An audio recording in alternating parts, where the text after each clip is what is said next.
दुर्गा देवी नमो नमः। ओं देवी प्रपन्नान्त हरे प्रसिद्धं प्रसिद्ध माता जगतो किलशें प्रसिद्ध विश्वेश्वरी पाय विश्वं त्वमेश्वरी देवी चराचरसे। हरि ओम। माता ब्रह्मचारिणी का दूसरा नवरात्रा माँ के दूसरे रूप में ब्रह्मचारिणी, यहाँ ब्रह्मा का अर्थ है तप और ब्रह्मचारिणी अर्थात तप पालन करने वाली जो कठोर भक्ति कर भगवान को प्रसन्न करते हैं। माँ ब्रह्मचारिणी की मूर्ति बेहद ही सुंदर है और उनके हाथ में गुलाब का फूल और बाएं हाथ में कमंडल है। माँ के इस रूप की आराधना करने से भक्तों को अनंत कोटि का फल प्राप्त होता है। माँ ब्रह्मचारिणी को मिश्री, चीनी और पंचामृत का भोग लगाया जाता है और इसी का दान भी दिया जाता है। इससे लंबी आयु और सौभाग्य की प्राप्ति होती है। देवी ब्रह्मचारिणी की आराधना करने से सभी मनोकामनाएं पूर्ण होती है और माता को प्रसन्न किया जाता है। या देवी सर्वभूतेषु माँ ब्रह्मचारिणी रूपेण संस्थिता नमं तस्यै नमं तस्यै नमं तस्यै नमो नमः। ओम। ये आज जो है दूसरा अध्याय का पाठ करते हैं। बोलो साचे दरबार की जय। ऋषि बोले कि प्राचीन काल में देवता तथा दैत्यों में पूरे जो है 100 वर्ष तक युद्ध होता रहा और उस समय दैत्यों का स्वामी महिषासुर था एवं देवताओं का राजा इंद्र था। उस संग्राम में देवताओं की सेना महाबली दैत्यों से हार गई। जब सभी देवताओं को जीतकर महिषासुर इंद्र बन बैठा तो हार खाकर सभी देवता ब्रह्मा जी को अग्रणी बनाकर वहाँ गए जहाँ भगवान विष्णु तथा शंकर जी विराजमान थे। वहाँ पर देवताओं ने महिषासुर के सभी उपद्रव एवं अपने प्रभाव आदि का पूरा वृत्तांत कह सुनाया। उन्होंने कहा कि महिषासुर ने तो सूर्य, अग्नि, पवन, चंद्रमा, यम तथा वरुण इस प्रकार अन्य सभी देवताओं के अधिकार छीन लिए हैं। स्वयं ही सबका अधिकारी बन बैठा है। उसने सभी देवताओं को स्वर्ग से निकाल दिया है। महिषासुर महादुरात्मा है। देवता पृथ्वी पर मृत्युओं की भांति विचरण कर रहे हैं। हे प्रभु, हम लोग आपके शरण में आए हैं और उसके वध का कोई उपाय कीजिए। इस प्रकार मधुसूदन तथा महादेव जी ने देवताओं के वचन सुने और उनकी क्रोध की बहुत तान गई। तब भगवान विष्णु के मुख से एक महान तेज प्रकट हुआ। इसी प्रकार ब्रह्मा तथा भगवान शंकर के मुख से भी तेज प्रकट हुआ। दूसरे इंद्र आदि देवताओं के शरीर से भी महान तेज प्रकट हुआ आया। सभी तेज मिलकर एक हो गए। वह तेज पुंज इतना उग्र था कि जैसे ही जलता हुआ पहाड़ों देवताओं ने देखा कि उसकी ज्वालाएं सभी दिशाओं में फैल रही है। जब वह एक हुआ तो नारी के रूप में आ गए और उसके प्रकाश से तीनों लोक भर गए। तो महादेव जी के तेज से उसका मुख प्रकट हुआ।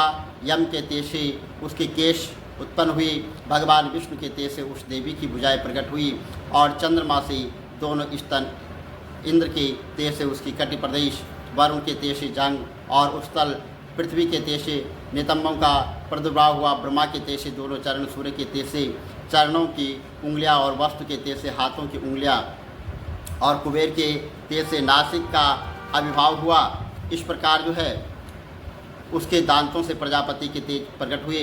दोनों संध्याओं से तेज, दोनों बाहों से और दोनों कान उत्पन्न हुए। इसी प्रकार दूसरे देवगणों के तेज से द्वारा जो है भगवती का प्रादुर्भाव हुआ और तब समस्त देवताओं के तेज से पुन से प्रकट हुई देवी जी को देखकर महिषासुर से पीड़ित सभी देवता प्रसन्न हुए।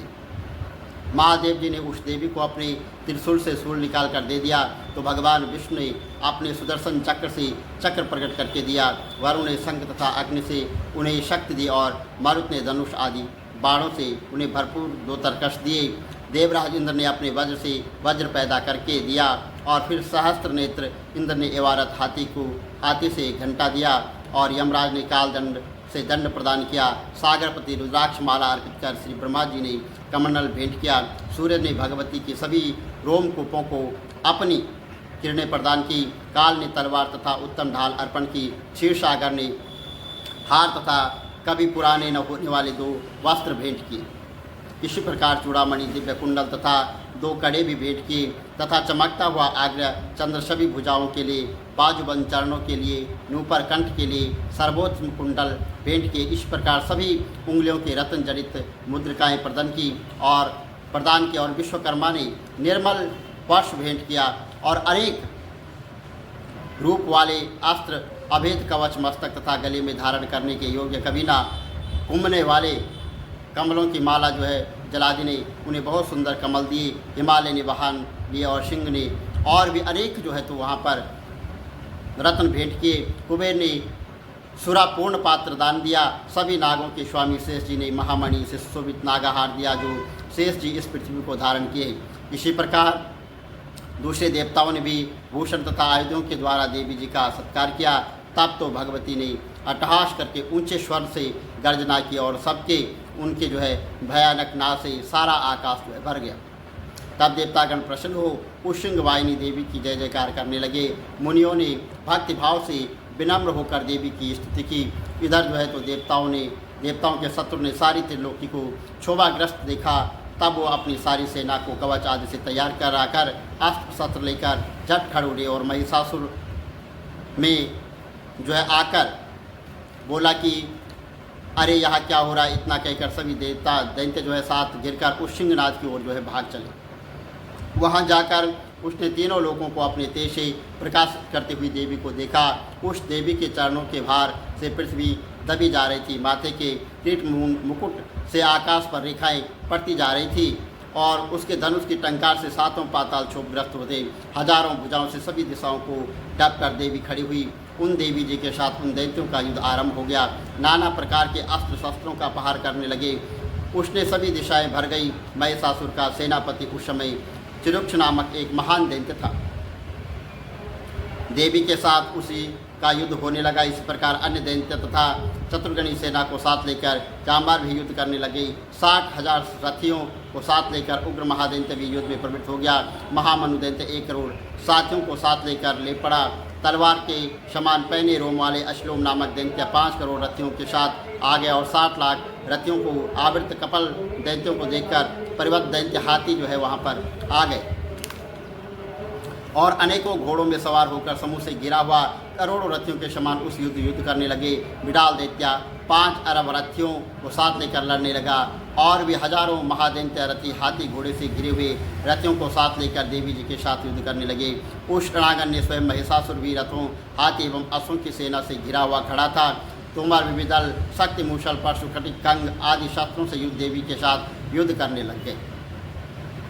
और कुछ दैत्यों ने देवी जी की शक्ति छोड़ी एवं दूसरों ने पासों पर सिक्का छोड़ा और तब चंडिका देवी उन अस्त्र शस्त्रों की वर्षा करके तोड़ डाला। इधर देवी जी का वाहन सिंह भी क्रोध में आ गया और अपने गर्दन के बाल हिलाता हुआ दैत्यों की सेना में इस प्रकार घूमने लगा जैसे कि वन में अग्नि फैलती जा रही थी। उस युद्ध भूमि में युद्ध करती हुई अंबिका ने जितने श्वास छोड़े वह ही झटपट सैकड़ों हजारों गणों के रूप में परिणित हो गई। प्रकट होकर उन गणों ने खम्भ, दिदिपाल, परशुपृष्ठ आदि शस्त्रों से युद्ध आरंभ कर दिया। देवी जी की शक्ति से वृद्धि पाकर वे गण दैत्यों का नाश करने में तथा दूसरे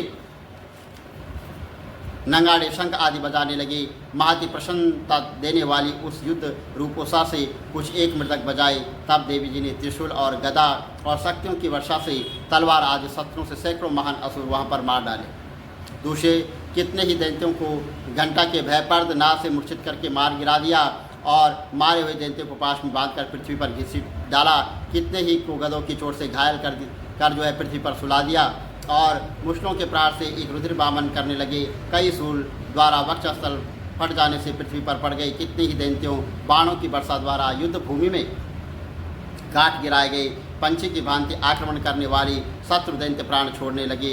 कितने ही दैत्यों की भुजाएं कट गई, दूसरों की ग्रीवाएं छिन्न भिन्न हो गई। कई दैत्यों के सिर कट गई, दूसरे के मध्य से विदीर्ण हो गई और कुछ एक दैत्य को तो एक भुजा और एक आंख पाँव वाला करके 2 टुकड़ों में कर डाला। मार मार कर गिराए हुए रथी, हाथी, घोड़े असुर की लाशों से द्वारा जहाँ महायुद्ध हो रहा था वहाँ पृथ्वी इस प्रकार भर गई कि आना जाना भी कठिन हो गया। वहाँ सेना असुरों के रुधिर बहने लगी और रुधिर से बड़ी बड़ी नदियाँ बहने लगी। जगदम्बा जी ने एक ही क्षण में दैत्यों की महती सेना का इस प्रकार नाश कर दिया जैसे कि लकड़ियों के बड़े ढेर को अग्नि जला देती है। देवी वाहन सिंह अपने बालों को छटकता हुआ बड़ी गर्जना करता हुआ दैत्यों के शरीर से मानो प्राण ही चुन रहा हो इस प्रकार घूमने लगा। देवी जी ने उन गणों के महाअसुरों के साथ बड़ा युद्ध किया जिससे देवता प्रसन्न होकर आकाश से पुष्पों की वर्षा करने लगे। बोलो साचे दरबार की जय। सुचा जोता वाली माता तेरी सदा ही जय हो। ओम हरि ओम हं भगवती माता अष्टभुजा नवदुर्गे सिंहवाहिनी खड्गधारिणी माता तेरी सदा ही जय हो।